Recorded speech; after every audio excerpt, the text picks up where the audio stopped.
Good morning, everybody, and welcome to Living Astrology with Janet Hickox. Grab your cup of coffee or your tea, sit back, and let's chat about what is happening up in the stars above us today. Friday, happy Friday to everybody. It's time for the weekend. And I have a busy weekend this time. It's a good thing I don't have a whole lot of work to do this weekend because I will be everywhere, it seems, around the state. Funny because the moon will be in Gemini and it's a sign of short trips. So here I go off about 50 miles south of me for a fundraiser and then heading west of me to an island where my son Wesley lives. It'll be a weekend of trips and doing some fun things. So, today we have a lot to talk about, and I always like to balance, like, what are we going to talk about? Sometimes I want to talk about the transits or human design and then balance that with some kind of teaching. So this morning we're going to do both, but there's a lot to talk about nonetheless. So I'm going to dive right in. Um, I am going to be sharing my screen a couple of times, so bear with me while that transitions from what you see normally into a different screen. So that'll be good. Good morning to Debbie Tibbetts Tumiel. She was the first one in there this morning. She beat me to the punch this morning. And it's good to see you out there, though, Debbie. And Tom, hello there. Tom says, look out. Here comes Pluto. Great day, Astro Design Clan. It is indeed a great day. And this whole week has been a week of firsts, a week of new beginnings with the new moon, the spring equinox, or I have that backwards, spring equinox, new moon, Pluto into Aquarius. And we still have yet another change. That'll be tomorrow when Mars moves into Cancer. All of you should be feeling sort of this liveliness, this edging into new territory. And I know that for some of you, it means you might feel extraordinarily tired, right? When we have a lot of changes going on, depending on how they're playing out in your own personal chart, you can either feel stimulated and activated, or you can feel sort of like, oh my God, I need to go back to bed and pull my covers over the head, right? That could be just the difference in how it is for each of you. Now, I have two brand new things to share with everybody today. Most of you already saw the first one and maybe even saw the second one, but I want to dive in and get to that. Kajella, good morning. Joan Durchie, good morning. And Pam Zaruba, hello. Michelle Gay, good morning. Andy Girl, hello. It's good to see you. Kamal, hello. He says, good morning and happy Pluto into Aquarius.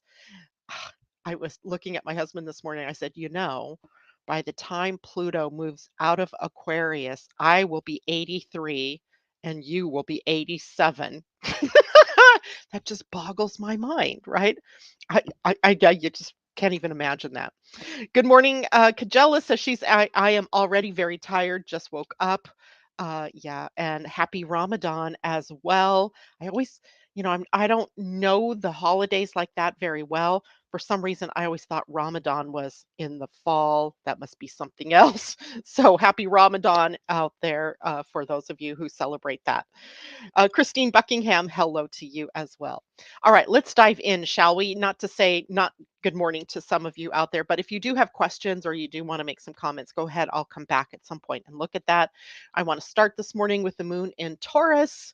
It is in Taurus today all day and will conjunct the planet Venus and Uranus. So we have quite the day ahead. If you think about the moon conjuncting Venus, it's about romance and the blush of love and how we are affectionate toward one another, and brings love into its emotional components. And then we have right after that the conjunction to Uranus, which adds an element of excitement or inspiration, perhaps great ideas or aha moments, and expect the unexpected, of course, maybe even for some people that explosion of emotion that comes up for whatever reason, right? For in whatever way, whether it's positive or not so positive. Now, while the moon is in Taurus, it stimulates the more grounded, stable parts of ourselves, or kind of urges us to become more practical and more stable, more in the loyal category, or the worthiness category. We want to be able to be more peaceful and harmonious. These are the benefits of a Venus ruled sign and Venus in her own sign of rulership. So peace, harmony, nurturing, love, romance, affection, all heightened while the moon is in the sign of Taurus. This is a sign that also rules abundance. I often think of Taurians as master manifestors because they are very clear when they get very clear about what they want, then they don't brook any disagreement to getting that, right? They just really get on board and go moving forward to what it is that they want. So I think of them as manifesting geniuses. Now, you all have Taurus somewhere in your chart. So you may not have the sun in Taurus, but something in your chart is in Taurus.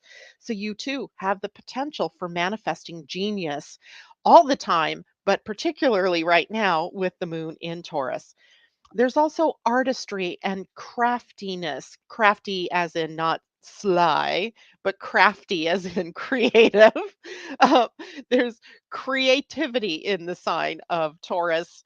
As it's related to artistry. So, I was thinking back to all the Tauruses I have in my life. And trust me when I say I am surrounded by Taurus everywhere. Taurus, Taurus everywhere. And every single one of them, from you, Debbie Tibbetts Tumiel, to my daughter, to my granddaughter, to my son in law, to my daughter in law, and I'm sure I'm missing some, are all very creative types, artists even.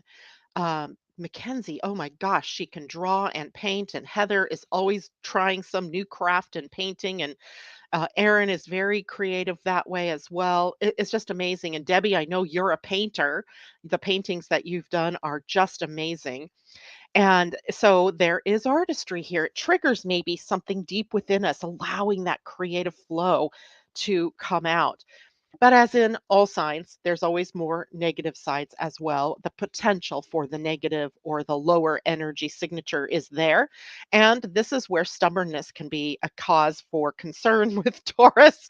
They kind of dig those heels in, those hooves. They get dug in and they don't want to move. They can become inflexible. They can become very materialistic or greedy. That's more when their fear field is triggered, right? The second house and Taurus rules things like money and financial abundance. So when their fear gets triggered, it can lead them to a survival mindset that then can cause sort of that hoarding or materialistic kind of issues. Now, of course, not all Tauruses are going to have that, but they can have that tendency, right? There might be tendency to stubborn inflexibility or maybe materialism or kind of keeping all the toys and resources to me so that there's enough for me to thrive, not just barely survive. Now, the moon tomorrow will be void almost all day from 9:20 a.m. This is Pacific Coast time now until 5:42 p.m. So, literally the entire day the moon is wobbling around. She's not making any new connections, so it's not a time to start something new.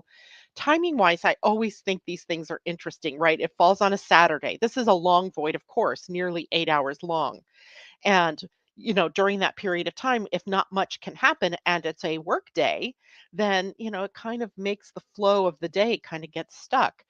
Well, Saturday, who cares, right? We're playing or we're reading or relaxing or catching up, doing, shopping, that kind of thing.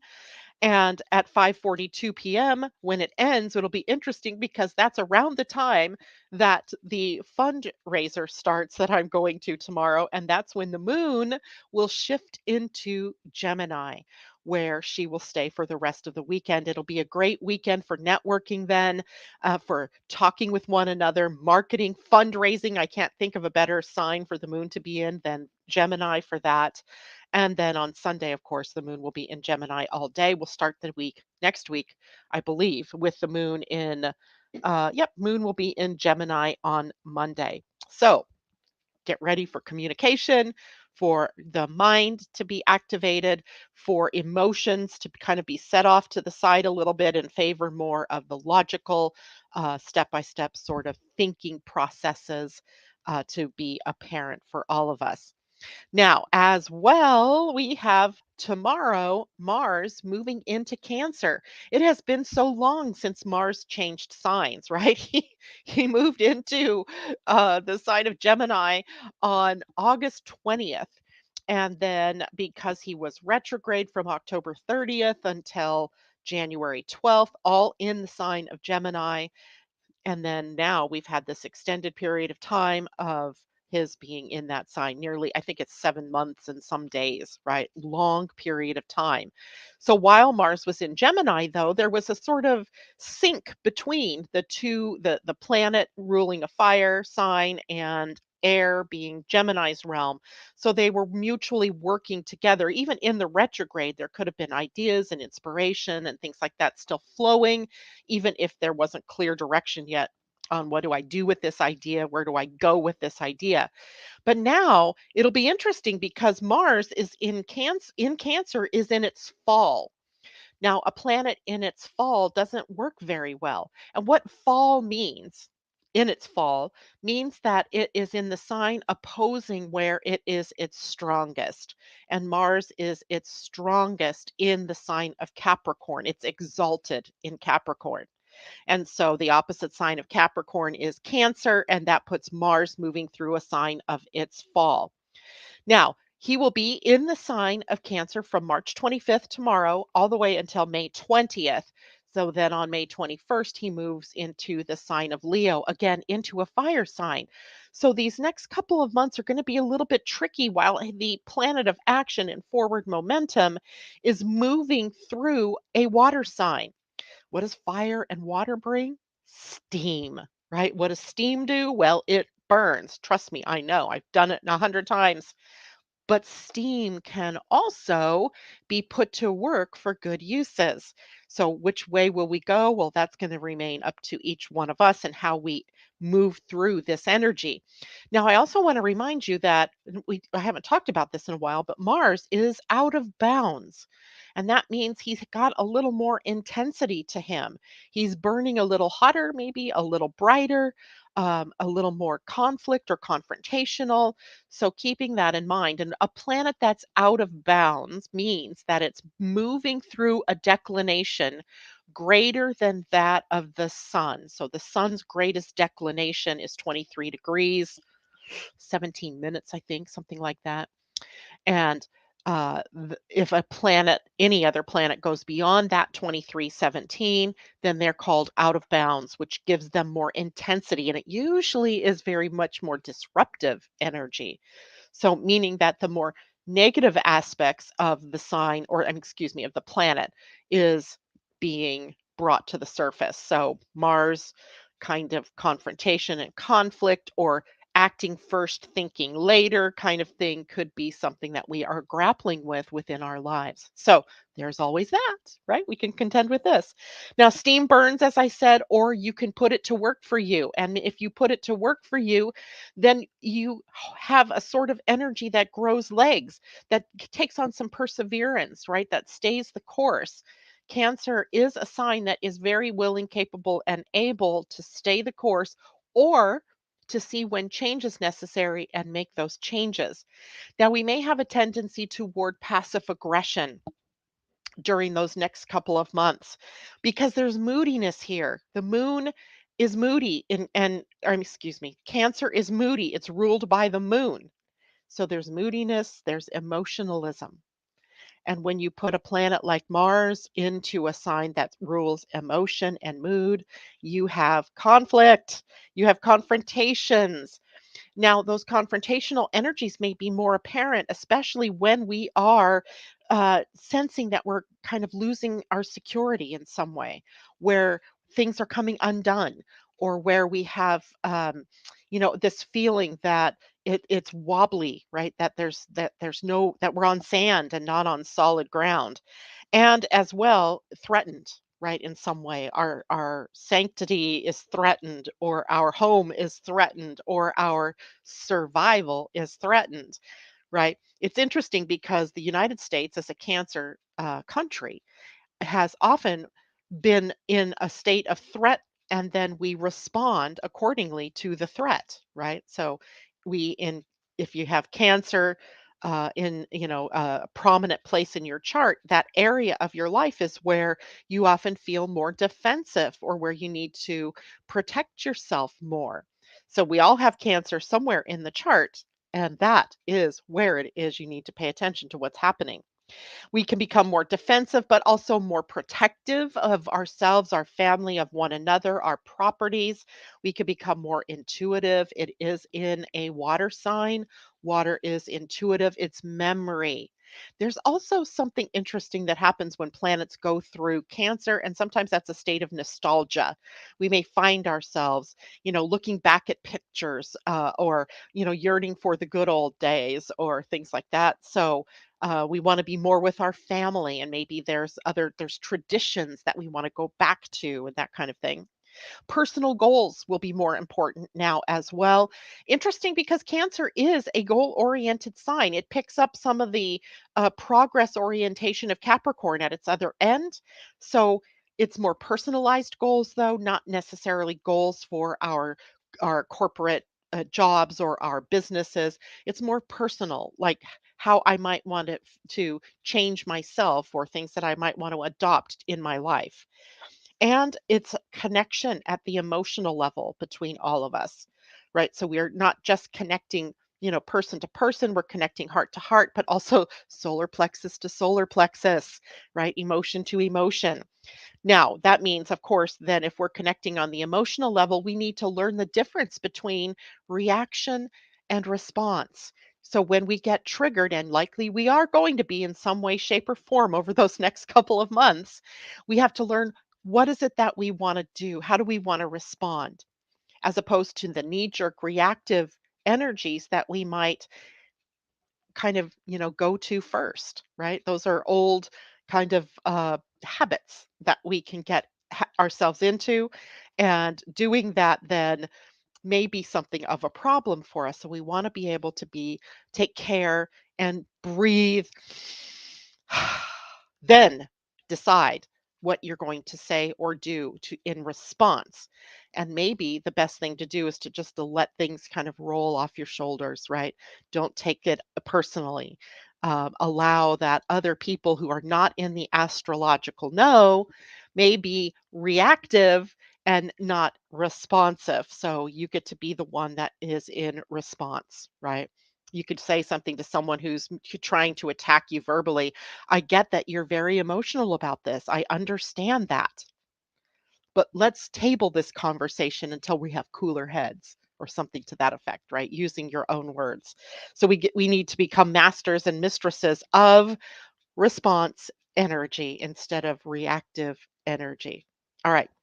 So let's go back here. J Lo, good morning. Natasha, good morning. You're going to be at the Emerald Spiral Fair tomorrow, hopefully the toward the end of the day, perhaps while Gemini energy is so maybe Sunday would be the better of the 2 days because I think it's a weekend fair, isn't it? J Lo, interesting. My sister just called me asking for help. She is a Cancer. Awesome. Ceres in Cancer, the mama bear. Yes, indeed. Second house Cancer with Saturn there. So that means that Mars will be passing over your natal Saturn, J Lo. Any planets that you have in Cancer will be affected. Now, this brings me to two things that I have for you this morning. So I'm going to put a pin in the next thing that I want to share, which is the human design energy of the week. I will come back to that, but in the meantime, I'm going to share my screen and show you that I have a new program on my website for those of you who want to get human design charts. Now, there's no limit to how many charts you can get this way. It's not limited by my time because it's a program that allows you to do it all yourself, right? You could do it yourself. So I'm going to take you to my website. Let me see if I share my screen first. Usually it works better that way. And here we go. Now, what you're seeing is the new page for you to create your own human design charts and reports. It's not just the chart, it's report and chart for yourself, your family, your friends, even if you do this sometimes as a side with your to get people's human design charts for your coaching or counseling business, that type of thing. And you can watch this video if you want to for instructions on how to use this. But I thought today we would test this out, and you can see it's also adopted a current transit chart. So here it will give you the list of the gates that are all being impacted today. And today there is the 2551 that's still activated. And that means that we have um, a channel that is connecting two centers so they become defined or colored in, right? So you see how those centers became colored in. Now, let's say you wanted to do your own chart. I'm just going to use my information for here because I know mine without thinking too much about it. And then you're going to enter in your date of birth. So it starts with the year. You'll want to enter in the first couple numbers. Otherwise, you have to scroll all the way back. And once I get to the 60s here, I can go to my birth year, the birth month. It's all drop down menu, and then the birth date. And I'm going to start it with 1-9. There we go. The hour, 7 and 58 in the morning, the place of birth. It'll pop up for you. Did you see that? I just typed in a few letters. It pops up, and then I can click on view your chart. Oh, I have to. There we go. Oh, the minute went away. There we go. 58. Okay, see what can happen. You have to make sure you drop down the menu, click on what it is you want to enter into that box. And now your chart comes up. Gives you both your personality, your design, and I took these away. I have no idea what those really are. It has something to do with the more traditional human design. I never really learned what that is, but then you can scroll down and you see all of the information about who you are, your profile, your incarnation cross, your not self theme, your decision making strategy, and then the channels that are defined with a very small little blurb about those channels. And then down at the bottom, you can download your body graph chart and free report. And when you click on download now, oh, there we go. When you click on download now, it's going to pop this up and give you the opportunity to save that report or just open it if you'd like, right? So all of that is on my website, absolutely free for you to use. You can go in as many times as you want to gather um, as many charts as you want, and all for free. Now, I wanted to also show you, you can download it in a PDF if you want instead, and here you can create a new relationship chart. Now, this is the part that I thought was so cool. It does not have a report associated with it yet. I still need to write that report. But if you click on open the relationship chart, now because it's already holding on to your personal information, you want to put in the person that you want it to show your relationship with. So again, I'm going to have to change the information. I'm going to put in my husband's information just because I know his as well. And he was born at 4:48,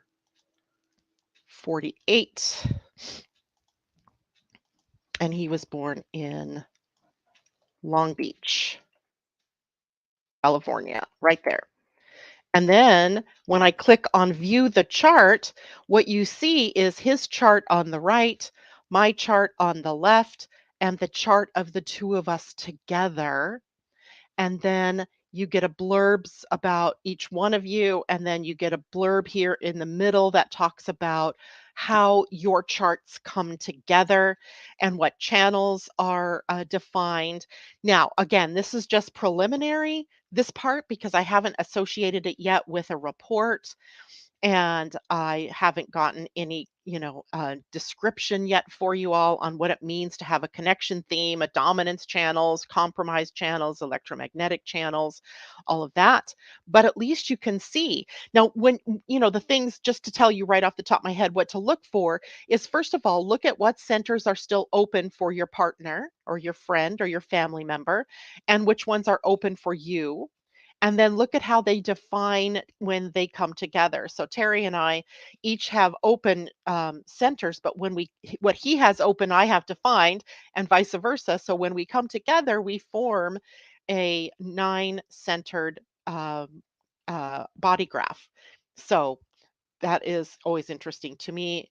It is a connection theme that says 9 and O, nowhere to go. I laugh at that because there's lots of places to go, but you tend to work as a unit as opposed to separate entities, but you have your own identities. So any questions about this? I'm going to go back to StreamYard. Um, could this be any relationship or any relationship, Christine? You could put your kids in there. You can do that with your best friend. You can do it with your neighbor that you have problems with, or that absolutely adore. Get people's birth informations and try it out. Take it for a spin. It is absolutely free for you to do. Now, it is also, at some point, I will have more reports available for you. This afternoon, I have a webinar to learn more about how to do that because this is like big thing, right? How to put all this together. So, if you are having any questions or any problems by using it, let me know. Let me know, because if it's something that I can fix, I will fix it, or I can take it to the people, the powers that be, and ask them for clarity on how to do it. So play with it. It's so cool. I love it. I even got to put it in my own website colors. There are lots of different ways that it can show up. All right, so that's the first thing. Now, the second thing that I have to share with you today, I cannot even tell you how many times people ask me questions about where planets are in their own chart. So, for example, this morning I'm sitting here talking about Mars going into Cancer, and your question is like, well, where's Cancer in my chart? What planets do I have in Cancer? Do I have any planets in Cancer? Should I be, interested in what's in Cancer? And the answer is yes, you should be excited about anything in Cancer because we have a major planet moving through that sign. But you need to find where that information is. So I have created a chart that we're going to try to fill out for you this morning. Hold on while I open up that. There we go. And it's called an Astro Design Planetary Grid. Now, this I'm going to try to fill out a little bit to give you some help as to how to utilize this. It's going to be 2 pages. The first page is all of the inner planets from the sun all the way through Mars, including the nodes and the moon and the earth, right? Human design has the earth in it. And then the outer planets, Jupiter through Chiron. And I might even add the ascendants and the midheavens and things like that to this as time goes on. But here's the usefulness of this. In one place, you're going to be able to see where all of your planets are. Now there's going to be a little bit of a learning curve to use this, right? Because you're going to need to know, you're going to have your own human design chart and your own astrology chart so you can get this information. So, for example, I'm going to use mine again just for an example. I'm a Gemini, and underneath this, I can put what degree my sun is at. And then I can hit tab and go to the next grid. And this is printable, by the way, so you can handwrite this. When you print it, it's actually pretty big. Um, I printed one out yesterday. Where did I put it? That would be the next question. Um, hmm, Clever Janet. I put things off somewhere. Well, whatever. When you print it out, it prints out big enough for you to handwrite in it. And so I know that my sun in Gemini is in the 12th house.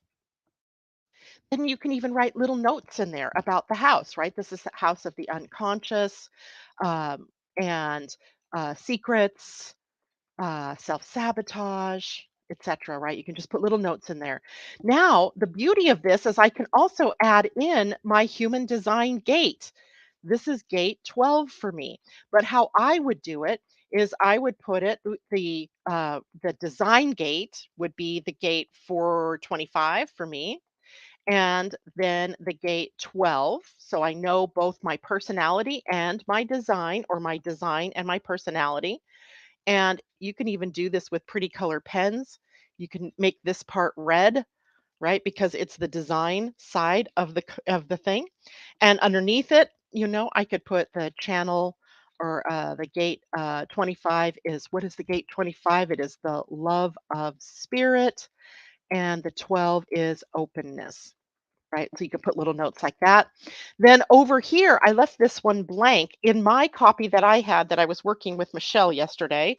I wrote in what the gene keys were for me, right? The gene keys, the different words for shadow, gift, and city for both the gate 25 and the gate 12. Right? And then you can go on like this all the way through. Now, the one that might be tricky for you astrologically is the Earth, because on a chart, Earth doesn't really show up. Earth shows up in your human design, but your Earth is going to be exactly opposite of your sun. So I have a Sagittarius Earth at 2804 of Sagittarius, because it's exactly opposite, right? And then I know that my Earth then is going to be in the exact opposite house. Opposite of the 12th is the 6th. It is the house of work, service, health, healing, humanitarianism. I can put more words in here because I'm using it on my website, or on my uh, computer. And in my human design, that falls at the gate 46 and the gate 11. And again, I can take and highlight this red, or if I was doing this by hand, I would do this with a red pen. And then I would know that is the gate of the love of the physical and ideas. And then I could put notes over here, right? And then you can go down, down, down. Okay. Now, let me stop sharing this. I've made this available to you already. Where's StreamYard? Hello, StreamYard. Okay, so I made this available for you already in the description of the video today, underneath it on YouTube. It's also on the Facebook event page, but I'm going to have to go back in afterwards today, and I'll put the link for it. You can download that free. I will eventually put it on my website as well. Now, a quick little lesson, okay, here, that how do you find the degrees that your planets are at, right? So how did I know that my sun is at Gemini? I mean, I know I'm a Gemini. I think everybody would know what their sign is. But what degree? How do I know that? Well, I went to my chart. This is not my chart, but I went to my chart and I looked at the degree that the sun was at. Now, let's just do that here. Let's pretend this is the chart of a person. And here's the sun today is right here. I can't read the degrees. I'm going to have to do that here. It's 2 degrees, 39 minutes. Or is that 3 degrees? 3 degrees, 30 minutes. So these little numbers right next to the sun are the degrees. So when you have your own chart, you're going to see the numbers. The bigger number, the bigger printed number is the degree. The smaller printed number is the minutes. Now, do you need the minutes? Only if you are so inclined, right? You could use, like for me, I could have rounded my sun off to 28 degrees, right? Because 0.04 was the minutes. Um, with the sun at 338, then it is probably, I could round it up to 4. Now I want to show you where else you can get this. At the bottom of your chart is a grid that's like this here. And all the planets are listed, and their current degrees are listed right here. So if you don't want to do it from the planets in the chart itself, just come down to the bottom here and you will find them as well. Now that's if you've used an astro.com chart, but other charts will have the degrees listed in the same way, that it might just be a grid that looks a little different. Okay. So now you have all of your planets, all of the degrees of the signs, all of the houses that'll be affected by that, and even what human design gate that might be affected, and gene keys if you want to go that far, right? You could do it. You could do it. So when I'm sitting here talking this morning, if you had gone further, I would look and see what's in Cancer. Well, the only thing I have in Cancer is Mercury. I would have seen that Mercury was in Cancer, so I would know that with Mars moving through Cancer, that I'm going to have my Mercury touched on at some point, right? So conversation, conflict maybe in my mind or things like that coming up, and also would know that that's in the first house. So it's going to be affecting me personally. So it is something that is going to help you get organized around where all of your information is. And I expect that you guys will have questions on how to use it. I will expect that you have questions on, did I put the right information in? So we have time over the next, for forever, right, to ask me questions about how to use that grid. Okay. Now it's printable. It is also, you can share it with others if you want, and you can save it. It's a Google Doc.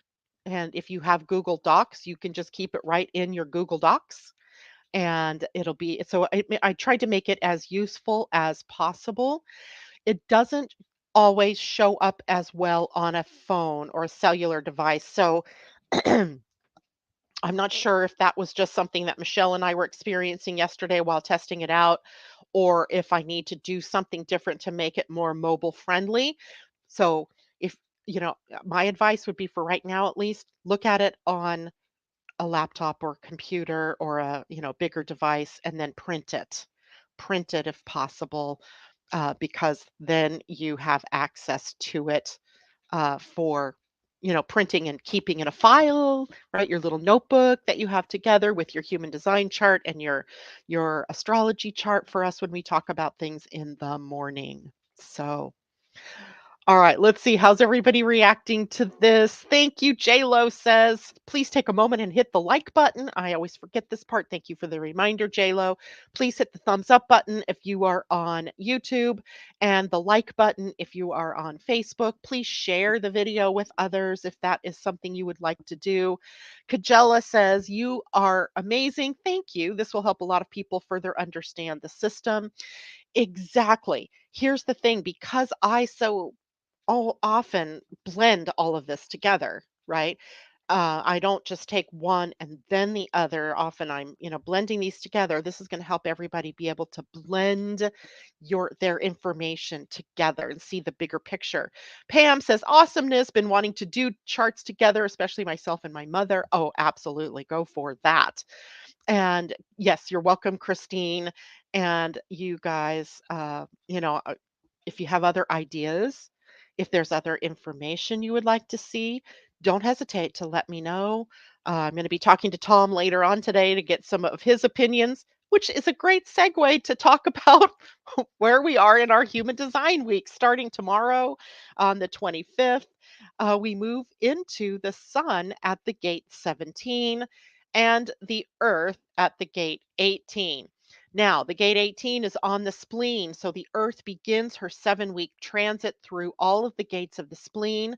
This is exactly opposing the fall, when it's the Sun that moves through all the gates of the spleen. The reason why that's important is because the spleen is often the place where fear is triggered for us. In fact, every gate on the spleen center doubles as a fear or paralysis point in our charts or in our lives. So as we start moving through these next 7 weeks, we will also be grappling at times with the shadow expression of that gate, or of the combo of the sun and the earth. We might have fears that are triggered within us. And of course, in human design, what do we always say? You feel the fear and you do it anyway, right? You face it, unless you're on a dark alley somewhere, where danger's lurking, uh, you feel the fear and you keep proceeding, right? You keep doing, you keep going. Now, The gate 17, let's break this one down first. This is where the sun is going to be. And in traditional human design, this is called the gate of opinions. In quantum human design, it is called the gate of anticipation. And by the way, that blank side over there in that Astro Design grid could be a place where you put in the quantum human design names of your gates if you wanted to. Okay, 17. What is the lesson? What are we here to learn this week with the sun at this gate? Well, we're here to learn to share our ideas, our thoughts, our opinions, our inspirations when we are asked by someone to share rather than blurting out or sharing without that invitation. This is a channel that we say in human design is projected, right? It's projected energy. So it is an energy that has to be pulled out of us or invited out of us. Now, another potential expression of the sun here is letting doubt creep in. So, because this is the lesson that we're learning to trust our intuition, trust what we know, trust our ideas, and not let doubt creep into what we know. Now, the shadow energy, because we've got to deal with the shadow, because of course it's all, we are going to have the earth triggering that, and we have to deal with what the earth is going to bring us first before we can actually encapsulate or embrace all that the 17 has to offer. So the shadow here is about embracing and speaking or acting from opinions, right? Everybody has one, or an unproven truth, right? So we have a lot of different things. Unproven truth. Now, what does that mean, right? So in science, this particular gate would be the hypothesis, right? The idea that we have. It is not yet proven. We may have colloquial evidence that something is true, right? We might have seen or have heard about something that might be true, but it's not tested yet. So, this gate is the place in our scientific method where we would put to the test an idea, an inspiration, an invention, that type of thing. So it is where we, in the shadow, we might be embracing it as a truth, but it hasn't yet been proven to be true, right? So we have to watch for that. And then further, we may be starting to create narratives or stories around that truth, so called truth, and spreading that to others in a way that isn't positive. Have we not seen this going on in our world, right? Round and round and round. And that then can be leading stories that create doubt or uncertainty in others or that create negativity, all from something that is an opinion and unproven truth. So we'll have to watch for that in the highest, in best, right? In the way, and if we're looking at this energy in the highest, it is where we are stretching ourselves, where we are anticipating what more is possible. Like if we're going to test a theory, perhaps, or a hypothesis, what is the expectation of what we are going to see at the end of the experiment, right? Are we going to see that we've created uh, a new element, a new um, I don't know, chemical, a new vaccine, a new you fill in the blank, whatever it is we're testing. Is it going to be the test of how gravity works differently in the cosmos?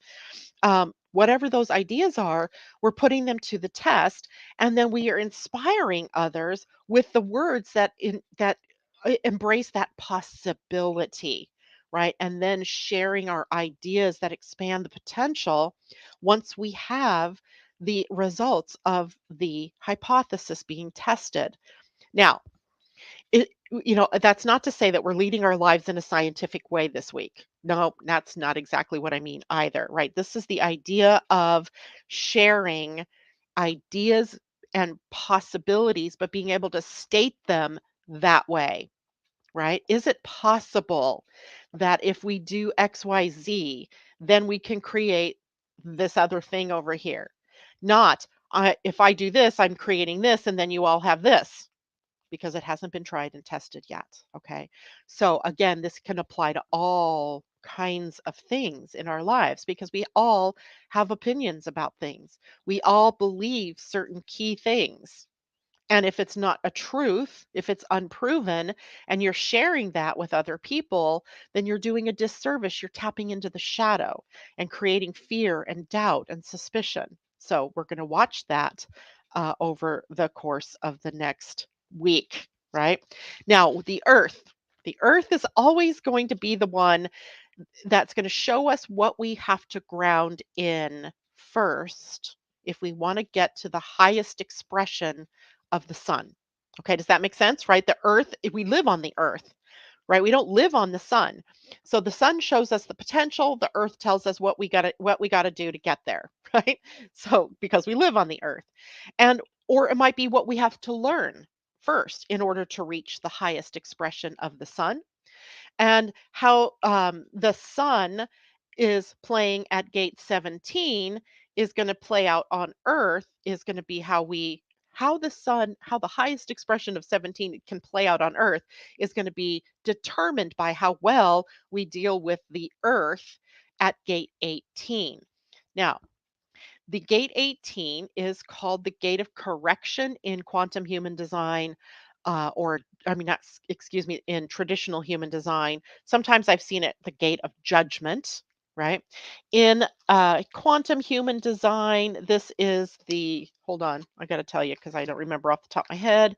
Quantum human design, the 18 is the gate of realignment. Correction, right? Realignment and correction, they kind of go together. They're just words, right? Just words. So in the earth at gate 18, it's on the spleen center. And the spleen center is far away from the throat. It is far away from the sacral, or unless you have planets that connect up those two centers, there's really nothing that you can take action on here except for waiting for the right timing. And right timing then to share your insights or your criticisms or your corrections, your judgments, your how correction will make things better is in right timing, which means it comes with an invitation. Someone says, "Tell me how this looks on me," right? Or I call you up and I say, "Hey, can you tell me how this form works for you?" Right? Up until then, you didn't really have an opening, or you shouldn't have jumped into an opening unless you have that permission, if you will, or the invite to do so. Now, there's pattern recognition here in this channel as well, or in this gate, because the pattern is this. On the 18, I'm sitting facing the gate of joy, the gate 58, right, on the root center. And as I sit at 18, I can see how I could correct the pattern, how I could make something better that would become more joyful or make more of a joyful expression. I can see how a correction then would make things better, right? Really, it's about realigning to joyfulness, to bliss, to happiness, right? To um, something that makes us feel better. Hmm, right? So you have to think about that. It's not about being right. This is not a place where you are meant to correct people so that you have a feeling of being right. Rather, it's about restoring joy or a pattern that brings us to joy. So there is pattern recognition here. So the earth at this gate then is telling us we've got to learn how to use our constructive criticism in the right way with an invitation so that we can help people, help ourselves restore joy or a pattern that leads to happiness. Now, in the shadow, this energy can be critical, can be judgy. Without understanding the impact on others, we blurt, something out about what something looks like, about what they've said, any number of things. We've all been there, right? It's fault finding and nitpicking, right? Nitpicking at people. This is perfectionism gone wrong in the shadow. It's the nitpicking at ourselves even that stops forward momentum, that stops action going forward. And the fear, because there's fear here, it's on the spleen center, so there's always going to be this possibility of the fear being expressed, and the fear is about not being perfect or perfect enough, right? I'm not good enough. No one or nothing will ever be perfect, right? I'm never going to find the right person. I'm never going to find the right job. I'm never going to be the perfect person to fit into that outfit, whatever it is, right? Nothing or no one will ever be perfect. And the other fear that comes up here is a resistance to authority. Interesting, right? People that tend to try to resist anybody else's authority over them. Now, I'm not saying that you should let people have authority over you, but resistance of authority can become a habit, a habitual pattern that creates, conflict and confrontation in your life when there's anybody that you perceive as having authority over you, right? So I think we've all seen people like that who just because that person they think is their boss or somebody, they do everything they can to resist what that person says. In the highest, which is where we aim, right? We want to go to the highest here. We're perceiving what is off or what's not correct yet. And then we initiate action to correct it, right? We take a step. We go, I think that might be better if I just, adjust the color a little bit, if I adjust the spacing a little bit, that kind of thing. And in doing so, we make those changes to maximize joy, not to be nitpicky, not to be perfectionistic, not to keep doing and not ever putting something out. But this is also great diagnostic energy. We become great diagnosticians. We can see what's wrong, what's off, how to perfect. And that's, of course, a feature of being in the highest of this energy, the highest of the gate 18. Now, for the next 6 weeks after this week, we're going to be dealing with each of those shadow energies in turn. And that gives us an opportunity to ground in uh, reducing fear, right? And now we have the Saturn in Pisces, which is also about the walls that we're breaking down, the barriers that we're breaking down. And one of the biggest barriers we have are the fears that we hold.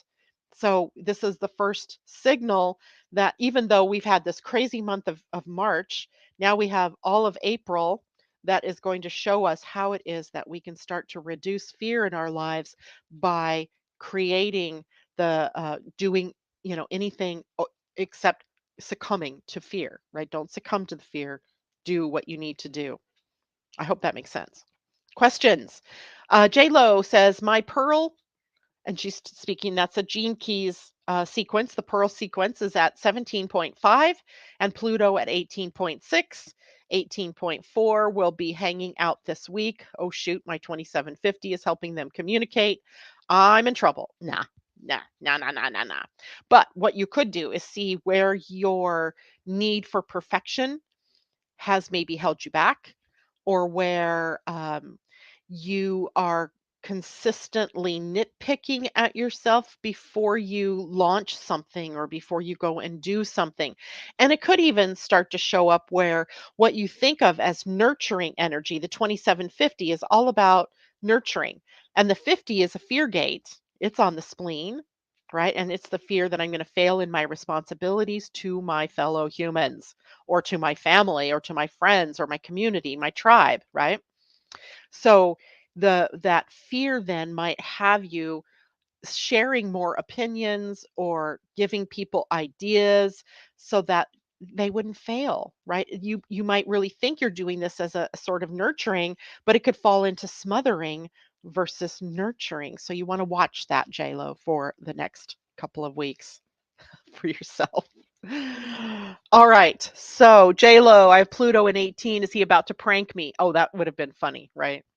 He is he's not necessarily the prankster type. He's much more serious than that. He's serious about our transformation, right? He's serious about our letting go of fear. The transiting Pluto is at the gate 60. And that's all year long, right? He does not deviate. He moves from line to line, but he stays in the gate 60. So everybody could learn a lot about themselves and about what is transforming in our world by doing a deep dive into the gate 60. And once you fill out your grid, you're going to know whether you have any planetary placements at gate 60. And if you did, like I do, I have Saturn there on both sides, I have Jupiter there on the design side. So there's something about the gate 60, which is really called the gate of acceptance, I believe, or limitation, the gate of limitation.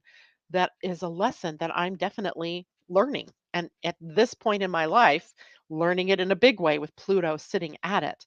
So this is why this grid, once you fill this out, is going to be so helpful. Just at a glance, you're going to go, oh, yeah, and now you could just as easily do that with your chart, right?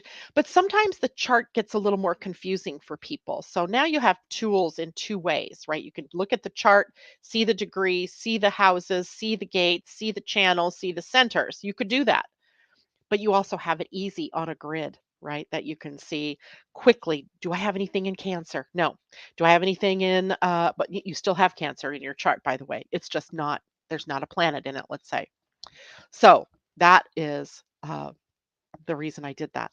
So J-Lo, OMG, I'm always doing that. Janet, nitpicking everything, saying it's not time, right? Relax, right? If it's the right time, you'll know because you've been invited to share or you've been invited to constructively criticize or to perfect or to care for.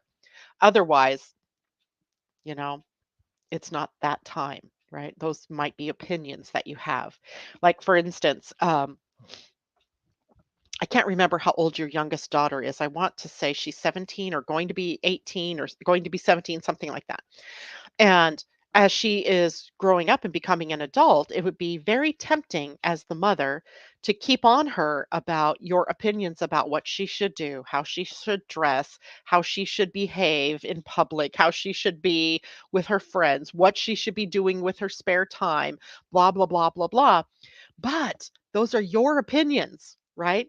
Now, when she was younger, of course, and a child, that would be a different story. Then you would have had to guide and direct her in a more reactive way, let's say. I hate to use that word, but more reactive. Now it's different because she's old enough to make key decisions on her own, but you may still get stuck in that mothering energy and not realizing she's got to be free to make her own mistakes at this point in time. She will be 18 this year. Yeah, so she's still a minor, and that means you still have responsibility up until that point. But even so, at 17, there are definite decisions that she can make and definite decisions that you should let her make and not say anything much about it unless she asks, Mom, what do you think if I did this? Then you have the opening that you need to share, right? But if she never says anything to you, like, I want to know what you think about me getting a job over here at this place, then don't blurt out to her that you think that's the dumbest move she's ever made in her life, right? That would not go over well. But the other thing that you could do is, I have some thoughts about that working for that employer. Do you want me to share them with you? And if she says yes, then different story. You have permission to share. Without that, though, if she says, nope, talk to the hand, I don't want to hear it, Mom, then you have to honor that and not say what it is that you want to say. Uh, Yeah, old enough to be drafted, but not old enough to vote. I don't know about that one. Anyway, all right. So that brings me to the end of the show today. I am going to draw us a card for the weekend, and assuming I can get all my junk out of the way here. Let's see. What kind of deck do we want today? I think I need a Galactic Heritage card today. So that is what we're going to draw. And this is a huge deck. So just 1 minute while I do some thinking about my question, which is, how do we best use the energy of the weekend? Oh, hello. And we got Andromeda, number 6, new paradigm, Andromeda parallel. So this is the first time we've ever gotten this card. Andromeda being a star system, right? The Andromedan star system, very close to Earth, probably one of the closest systems to Earth. or to our solar system. New paradigm. Let's see what this means for us. We could guess what this means for us. Okay, so remember, this is a fairly long read, so just sit back and relax. Every culture adheres to a specific paradigm of reality. Earth's paradigm has to do with polarity. The Andromedan paradigm is about experiencing the unexpected and being in a state of constant change. When we are in foreign terrain where we don't know the rules, we have to use our inner compasses to navigate. We all have one, but few know how to use it. This card tells you that change is coming both to your planet and to your individual life. Learn how to operate in a foreign paradigm by accessing that inner compass. Your evolution can be not only painless, but joyful. I like that idea. The commentaries for cards 3, 4, and 5, this is 6. So for the previous cards, will help you understand how to apply the wisdom for this card because the information provides insight into the nature of Andromedan consciousness in contrast to the challenges of life as a human being. And just by the way, those cards were fluidity, confusion, and change. So change, confusion, fluidity, and then new paradigm. All right. Once we have made progress in acknowledging and living as our true nature, a fluid state of integration in constant change and evolution, the natural result is the creation of a new paradigm. This is one of the reasons for turmoil on Earth now. The evolutionary directive for growth is conflicting with the habitual fears of change. We've been talking a lot about this. That kind of conflict creates a circumstance in which it seems that nothing on a societal or planetary level can move forward. Progress becomes stuck. While this may be happening on Earth now, it may also be happening within you. When you stop resisting change and always seeking safety, you create a new, empowered paradigm through which you can live your life. This personal paradigm shift greatly affects the mass consciousness field of Earth and fosters a planetary paradigm shift as well. But first, you have to walk into the unknown with the only map that matters, the one that comes from within you. The Andromedan consciousness is always supporting you. Their energy gently guides and encourages a profound personal and planetary shift in consciousness based on the pure, fluid nature of consciousness itself. Woof! New paradigm, Andromeda in the parallel, a parallel to Earth. All right. Uh,